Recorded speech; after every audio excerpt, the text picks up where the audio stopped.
পারেন মহিলারা জাহান্নামে বেশি যাবে কেন? ওদের বদনাম বেশি। যখন আল্লাহ রাসূল বললেন ইয়া মাশারা নিসা তাসাদ্দাকনা ফাইন উরিদু আকসারা আহলে আন-নার, মহিলারা শোনো শোনো শোনো শোনো, তোমরা দান করো, আমি তোমাদের অধিকাংশ দেখি জাহান্নামে। জাহান্নাম বলতে নারী আর নারী, জাহান্নাম বলতে নারী আর নারী, আমি তোমাদের অধিকাংশ দেখি জাহান্নামে নারী, তোমরা দান করে বাঁচো।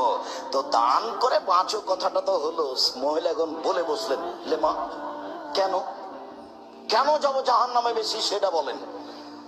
তখন আল্লাহ রাসূল বলছেন তুকসির বানা, তোমরা মানুষের বদনাম করো, মানুষকে অভিশাপ করো, এসে কথা বলো, এই কারণে জাহান্নামে যেতে হবে। এক। দুই, স্বামীর কৃতজ্ঞ নও, স্বামীর তোমরা অকৃতজ্ঞ স্ত্রী, যার কারণে তোমাদেরকে জাহান্নামে যেতে হবে।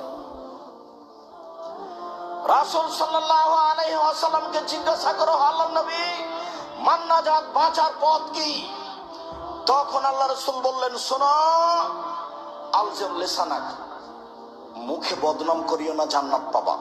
দুই, ওয়ালজাম বাইতাক, বাড়ি থেকে বাহিরে যায় না, জান্নাত পাবা। তিন, পাপের জন্য কাঁদো, জান্নাত পাবা।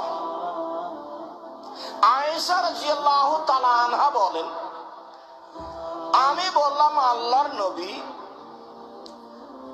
সাফিয়ার জন্য এটাই যথেষ্ট, আপনি যে সাফিয়ার অত প্রশংসা করছেন, ও তো খাটো মহিলা, এই খাটো কথাটা বদনাম হয়ে গেছে।